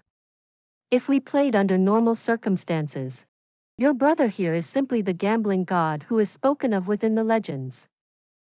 I wish I could believe that broken mouth of yours. In fact, I might be better off believing in the existence of ghosts in this world rather than that mouth. Jun Moxie wrinkled his nose and his face on a whole became solemn. While ignoring the invite made by Tang Yuan, he got straight to the point and asked, Don't be in a hurry to leave and spend away your wealth. There is something important because of which I've come looking for you. What is the matter? Let your brother know all your worries. Tang Yuan blinked a few times and said earnestly. I heard that you bought 3 strands of 9-leaf grass from the Jinxiang Trading Company. It's something that I need quite urgently because of my current injury. Take it out for me right now. Jun Moxie was quite direct with what he wanted and said it straight to Tang Yuan's face. Who actually told you this? This is just treating me unjustly. I don't know what this 9-grass leaf is. Tang Yuan shivered while his fatty body flushed red in excitement. I've bought this stuff. What 9 grass, 7 grass? I simply don't know what this is. Jun Moxie's face fell and he retorted. Tang Yuan, you tell me that you don't know? I, your father, am talking to you now with great difficulty here and you be ****. Actually have the guts to say that you don't know? If it wasn't for me, I wonder where your precious sword and piece of jade would have been. I should have flushed them along with you down the toilet. I really don't know. Tang Yuan was visibly anxious as he jumped about in place and while gnashing his teeth, he began to swear. Brother, would I dare to even attempt to fool or hoodwink you? I surely have no clue about this matter, and if I'm lying, let I, Tang Yuan, be turned into a toad this very instant. Jinxiang Trading Company? Just as Fatty Tang finished his oath, he suddenly yelled out loud. Damn it. Moxie. Did you just say the Jinxiang Trading Company? You are not deaf. Are you? Well, at least that is established now. Jun Moxie hummed with displeasure and looked at Fatty, wondering if he was playing a trick on him. Although, on the surface, he didn't seem to be acting out a scene. That was contacted by one of our branches. Tang Yuan, his cheeks puffed up and eyes wound up in a way that they were perfectly circular, continued to speak. I gathered all the precious herbs that I could find, and with the help of Grandpa, I even procured a lot of them from places far away from here. I actually bought all of these for you. That is, I plundered every chemist's shop to collect them in a box and sent it over to your family's estate. Talking continuously without pausing, Tang Yuan continued. There were a lot of herbs that I had found and packed all of them together in the boxes that I sent over. I have no clue to what in the world were the exact contents of those boxes. Anyway, if you're telling me that I actually bought all of this 9-something herb, shouting excitedly. Look, look, jade ornaments. Jade glass flowers. Seabed jade coral, these are all extremely good items. Gene hoist or something? Brother. It isn't your fault. Your brain is probably very confused. Right? Tang Yuan rolled his eyes while continuing to speak. I sent a lot of things to you. Actually, the things were divided into 2 layers, and in the first layer, within the hundreds of herbs were many which have amazing qualities, but not so rare. It was beneath them that I hid all the precious and rare herbs that I had to spend an extensive amount of money to acquire. Before I could explain everything to you, I was actually scolded by your grandpa. I was even worried about the herbs getting spoilt without being taken care of properly. Brother. Those were something which I had to strengthen my heart to part with. Then, Fatty Tang concluded. So, I do not have the herb. You probably have it. Jun Moxie reeled from shock after learning this and almost fell off his sedan. He pondered for a while before letting out 3 words from his mouth. I have it. Suddenly he held no more interest in interacting with Tang Yuan and wanted to head home as soon as possible. In case the box really did form molds and the herb got spoilt, it would be the most terrible outcome. D*MN. This fatty causes a lot of trouble. Tang Yuan pulled a long face and said, What are you so anxious about? You're still recovering from your illness and rarely do come out. Since you have finally come out, let's go to the magnificent jewel hall together. I heard that they have a lot of good things over there today. You and I can go in and take away all the good stuff. Fatty then pulled out a sheet of paper while licking his fingers to twist open the paper. Then, he pointed at the contents, shouting excitedly. Look, look, jade ornaments. Jade glass flowers. Seabed jade coral, these are all extremely good items. Gene hoist or something? Brother. It isn't your fault. Your brain is probably very confused. Right? Tang Yuan rolled his eyes while continuing to speak. I sent a lot of things to you. Actually, the things were divided into 2 layers, and in the first layer, within the hundreds of herbs were many which have amazing qualities, but not so rare. It was beneath them that I hid all the precious and rare herbs that I had to spend an extensive amount of money to acquire. Before I could explain everything to you, I was actually scolded by your grandpa. I was even worried about the herbs getting spoilt without being taken care of properly. Brother. Those were something which I had to strengthen my heart to part with. Then, Fatty Tang concluded. So, I do not have the herb. You probably have it. Jun Moxie reeled from shock after learning this and almost fell off his sedan. He pondered for a while before letting out 3 words from his mouth. I have it. Suddenly he held no more interest in interacting with Tang Yuan and wanted to head home as soon as possible.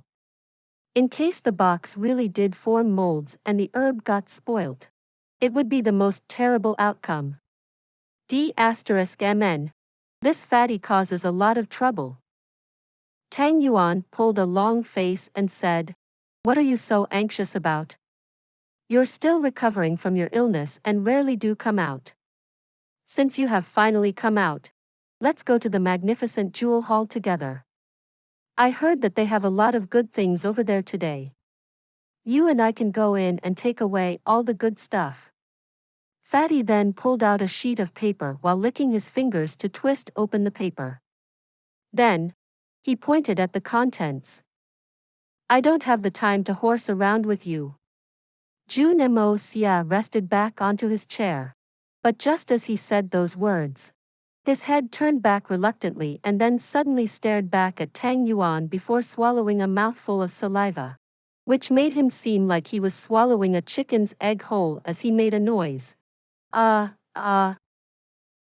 suddenly said, Well, sure. Let's go to the hall together and see what we 2 brothers can acquire at that place. He then arranged for a bodyguard to go home immediately, so that he could inform Jun Moxie immediately about the 2 boxes gifted by Tang Yuan and shift all the things out while carefully putting away each of the items within. He also instructed him to bring over some money for him to spend at the magnificent jewel hall. This sudden change in his attitude was because he, the third young master, had found out that in this auction's list of materials, there was an impressive item which he wanted, the blazing heart meridian. Fu *K. This is really beyond being lucky anymore. It's like being blessed by the heavens themselves. Coming all the way over here was not a waste of time after all. Magnificent Jewel Hall. It was a place which could even make the majority of the Tianxiang Kingdom's highest officials dream in fantasy and go crazy. It was a place which was for the consumption of nobles. This was Tianxiang Kingdom's largest auction house.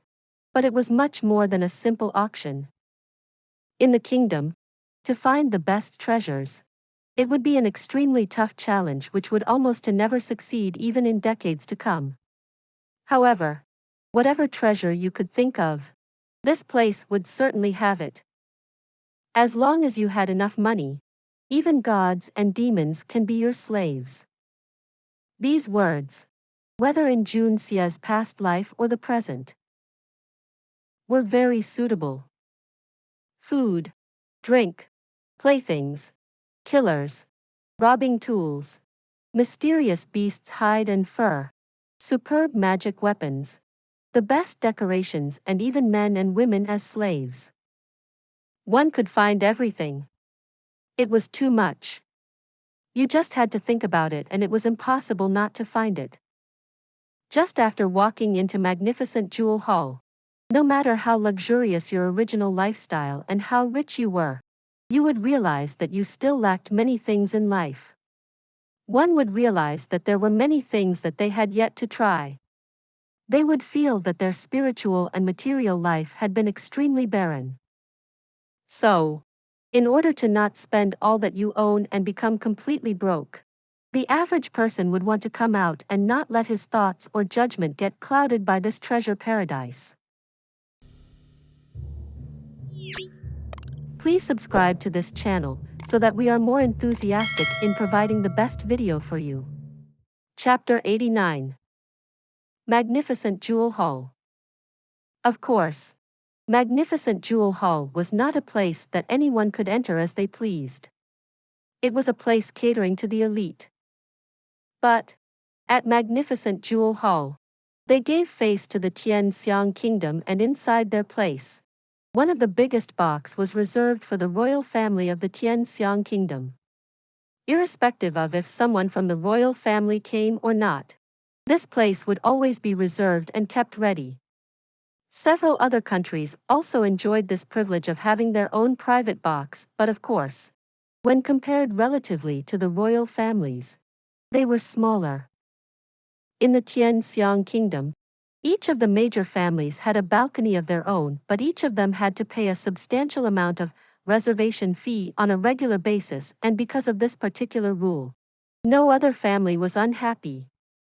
In contrast to other auction houses around the country, in addition to the limited number of rooms, almost all the other seats had a fixed seating, which were basically in the large hall. And, if the youngsters of the major families actually were seated in the hall, it wasn't even the least bit loss of their face. So, Magnificent Jewel Hall's box area had already transformed into a special status symbol. It was extremely rare for people with newfound wealth to be added to this exclusive guest list. In addition, Magnificent Jewel Hall on the surface seemed as if it was only interested in making money like crazy, and that it wouldn't be interested in government affairs and would not interfere either. However, if there was any fugitive who escaped to the Magnificent Jewel Hall and hoped that they would receive their blessing, they would have been delusional. Magnificent Jewel Hall would just tie them up and charge them of their crimes and would actually save the time of the officials to hunt down the criminal. Regardless of who you are, trying to stir up trouble in the Magnificent Jewel Hall is the biggest mistake one can make. Jun Moxie closely looked at the wide gates that appeared before him. These were the tall majestic gates which were the entrance to the magnificent jewel hall, and though third young Master Jun had never set foot in here, he too knew the workings of this auction place. Here at Magnificent Jewel Hall, almost every day they would have an action to sell off items, but the items of great rarity, the ones which were priceless, were only sold in the auction once a month. And today happened to be that very special day. And always during this period, the Magnificent Jewel Hall would be extremely lively.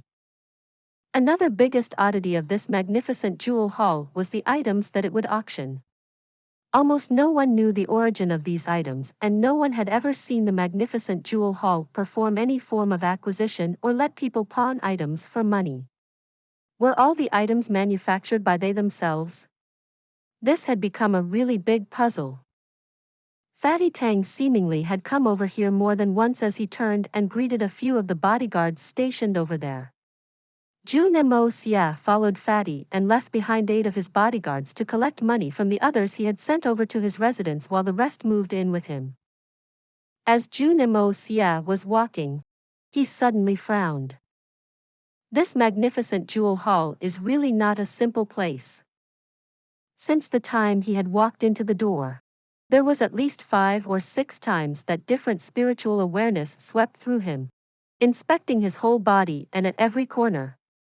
This made Jun Moxie's heart to beat faster. According to his calculations, the cultivation of all those experts was surely at the Jade Xian Qi level. This was just assessing the strength through internal inspection. Behind Jun Moxie came 2 groups of people, each of them emitting an eerie murderous aura. This was something that Jun Moxie was most familiar with and could absolutely not be mistaken. And one could see the heavy tension between the 2 groups. It was just like armies facing off each other on the battlefield. Jun Moxie immediately concluded that the 2 groups following him were definitely not friends. Moving forward and walking up the stairs behind Tang Yuan, Jun Moxie suddenly seemed to slip on a step and stagger back. He took this opportunity to glance back and saw 6 people in black walking the other way. Both the groups walked into 2 different boxes. One of them was covered by a curtain which was embroidered with a golden tulip flower, while the other had a black cloth curtain on which there was an elaborate embroidery of a white snow lotus. At this moment, the hall was already overcrowded, but everyone was sitting comfortably and the whole atmosphere was calm, harmonious and peaceful. A waiter was walking around with a tray, and although the number of people was enormous, it was extremely quiet. After all, these people felt that they were not eligible to run wild inside the Magnificent Jewel Hall. Inside a box, Jun Moxie looked at the insides of his own box to observe the Jun family's box.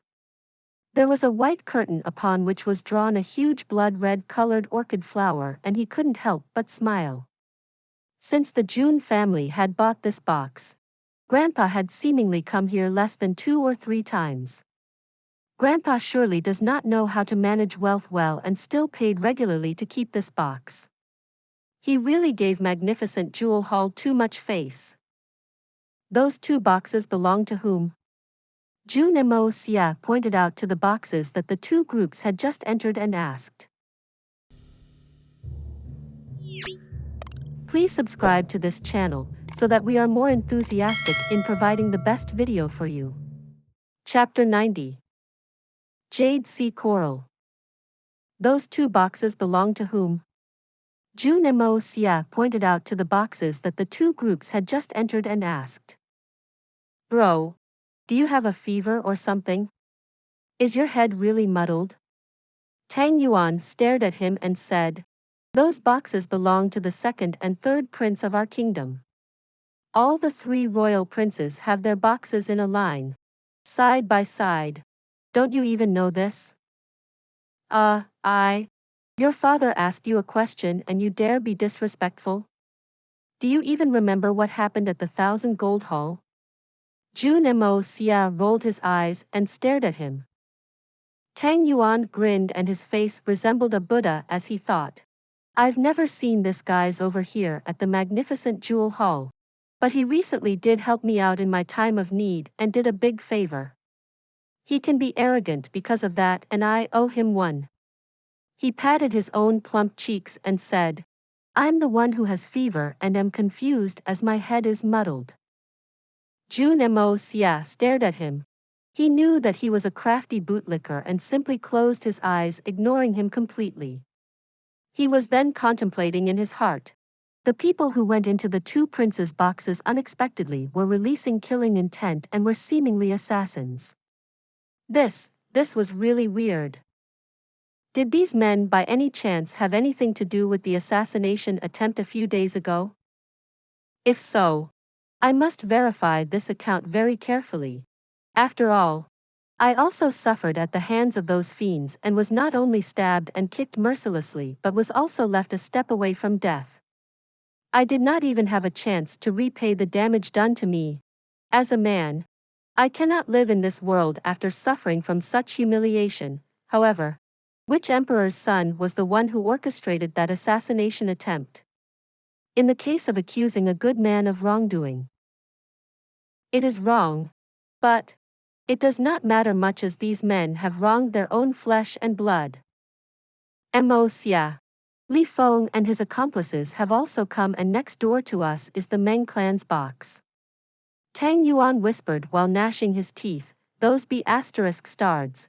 Sooner or later, I want to take special care of those be asterisk stards. Since that day where he realized that these boys had played a trick on him and he had almost lost his wife in the game, his heart filled up with hatred and he clenched his fist in anger. But recently, in the capital, Grandpa Tang had warned everyone that one can't easily make black white and vice versa, and it'd be best to not provoke his most precious baby grandson. Oh. The adjacent box? South Close A. Jun Moxie let out an involuntary smile and said, Fatty, today, I shall promise you one thing. If you agree to one of my conditions, I shall help you vent out your frustrations. What do you think? The humiliation I experienced in that gambling game was something I've never faced before. As long as you can help me with this resentment of mine, whatever your conditions may be, I shall agree to them. Today, in this auction, I have a few things that I absolutely must win. But I do not want people to know that it is me who has bought it. Jun Moxie said bluntly, I do not have much money right now. I want your help to outbid others and give me the products later on. As long as everything goes down well, I'll also let few of those mongrels make wish that they were dead instead. What is this? Tang Yuan retorted with anger and visible displeasure. Is this how you treat your brother? If you want something, I'll buy it for you. We too are brothers. What is the need to talk about all this? You are so serious that it tarnishes the relationship that we share. That's not the case. We sure are brothers. But that comes later. I never would take advantage of others and would never let others take advantage of me. Jun Moxie grunted. This sentence was a code that he lived by in his past life and he staunchly believed in it. Okay, I agree to you. As long as there is some retribution to those be asterisk stards, I'm all yours. Jun Moxie smiled, and then closed his eyes to concentrate on letting out his spiritual awareness. His target, of course, were the adjacent box and the boxes of the two princes. Using the art of unlocking heaven's fortune, he could disperse his spiritual awareness out and would be able to notice even the slightest fluctuations in his surroundings. Although he was not using his eyes to see, this was in fact much more effective than him using only his eyes to observe, as nothing could escape his notice under his spiritual awareness. Then after a moment, this exceptionally silent hall became even more quiet and one couldn't even hear the sound of a person breathe. The curtain on the stage slowly opened up, revealing a colorful stage, and there appeared to be a purple-colored stone on it. This was inlaid with hundreds and thousands of colorful precious stones, and light was shining and reflecting off this, completely covering the stage. When people glanced at this, they would feel like they've entered a dreamland and feel extremely comfortable in an ethereal state. The whole look was magnificent to the extreme. An old man was standing in front of a purple table, and behind him stood two dazzling women holding a tray. The two women were wearing a silver-colored body-fitting dress, and as a man would lay their eyes upon them, they couldn't help but have nefarious thoughts within their brains, irrespective of how strong-headed they usually were. Under the bright lights of the stage and coupled with their stunning innate beauty, they did not look like humans, but rather like two fairies who had descended from the heavens to grace everyone with their presence. After a few polite words of greeting, the old man did not continue to bother with the pleasantries and immediately came down to business without beating about the bush. This man was this auction house's seasoned veteran. He knew that no one was interested in him expressing his thanks, or his greetings and welcoming message. All they cared about was him to drop his hammer down and begin the sale of items. The first item for auction is 6 consecutive items were auctioned out. Though each one of those can be considered as rare and exotic, but most of them were merely decorative items. These items were something that Jun Moxie was obviously not interested in.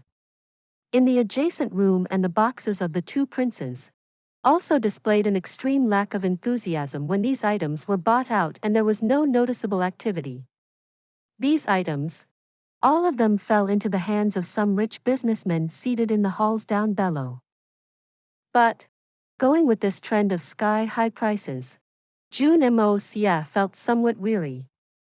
After all, the burning heart meridian, although rare, it is just another herb with good healing abilities and decent efficiency. It is not a particularly life-saving herb and could not even be placed on the list of top-ranking herbs. But, if this trend continues, by the time they bring out the burning heart meridian, I'm afraid it will fetch an astronomical price. How can this be? Don't tell me that I'd have to employ some other trick to make up for things. His guards had bought back a few million taels of silver. Jun Moxie frowned thinking of all this.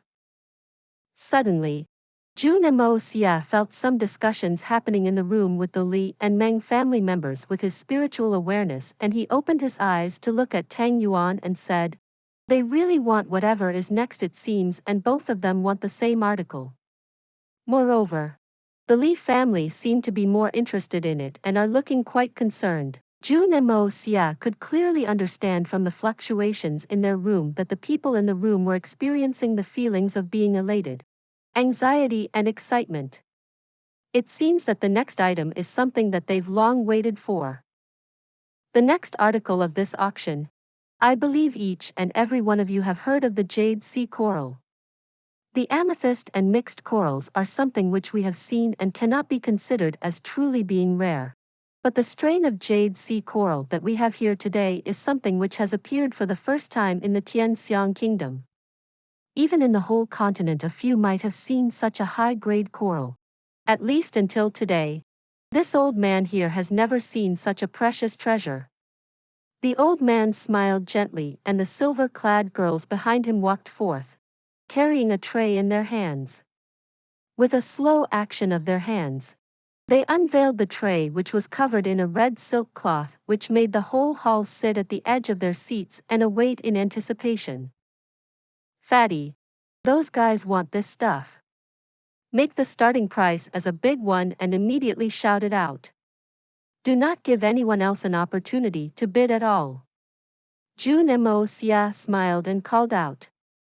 With his spiritual awareness spread out, he could clearly feel that when the jade sea coral appeared, those people's hearts heated up quite a bit, and combined with the fluctuations that he felt earlier, he was completely sure that their trip to the auction house this time round was simply because they were determined to win this piece of jade sea coral. With such a good opportunity being presented to him in a lovely silver platter, how could he not help but intervene and mess up things for them? "Are you sure?" This stuff, if we bought it, it is at most a beautiful decoration piece. Ah! Tang Yuan exclaimed with eyes becoming completely round. I'm sure. Jun Moxie nodded his head and continued. Rest assured. There is no need to worry. Tang Yuan, without the slightest bit of hesitation, said, Understood. He never even took a moment to consider if what Jun Moxie said was reliable or if he had hidden intentions. Tang Yuan chose to directly believe his brother completely and unquestionably. As the red silk cloth came off, the whole body of the winterberry-colored jade sea coral was revealed in front of everyone's eyes, and it issued a crystalline brilliance but at the same time gave off the effect of being extremely soft and delicate. The coral was a foot in breadth, 3 feet in length, and was 4 feet in height. Such a large piece of jade sea coral. Even if it was of the ordinary kind, it would have fetched a lot of money, not to mention this rare winterberry one. Winterberry jade sea coral. A foot in breadth, 3 feet in length and 4 feet in height with the earth element force. When placed at home, it would help in the process of cultivation of Xian Qi and also strengthen your spirit. The starting price of this would be 120,000 and each increase in bid is to be of 10,000. Please place your bids now. Just as the old man's voice faded away, a voice rang out in the auction hall, echoing and booming throughout. I bid 1 million. This voice belonged to none other than the Tang clan's young master, Tang Yuan. All of a sudden the audience made no movements nor any sound. Almost all at the same time, a pair of 100 eyes turned to look over, and there stood Tang Yuan trying to stand straight with a lot of effort, his big belly staring at all proudly. Are you kidding? Starting price of 120,000, but you went ahead and called the first bid at 1 million? Don't you even want others to bid? Even if you are determined to win, you do not need to be so extravagant. One ought to slowly increase the price, and maybe for this, it might reach a price of 500,000. But, to directly call a bid of 1 million on the first bid, isn't that a bit too much? Arg! This is sick and evil. Everyone had these thoughts ringing in their heads and looked over at Fatty with annoyance. This story will be continued to chapter 91. For those of you who are not subscribed yet, please subscribe. The interesting and best stories will be updated. See you again in the next episode.